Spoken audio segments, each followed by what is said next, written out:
বাংলাদেশিদের ভিসা কেন ক্যান্সেল হয়ে যাচ্ছে?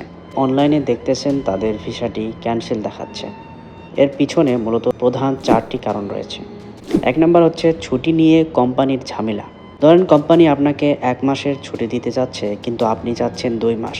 আপনি যদি নিজের ইচ্ছায় ওভার স্টে করেন তখন কোম্পানি দেশে থাকা অবস্থায় আপনার ভিসা ক্যান্সেল করে দিতে পারে। ২ নাম্বার হচ্ছে ১৮০ দিনের নিয়ম।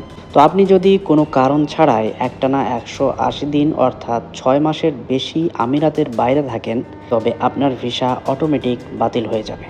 এবং ৩ নাম্বার হচ্ছে কোম্পানিকে না জানানো।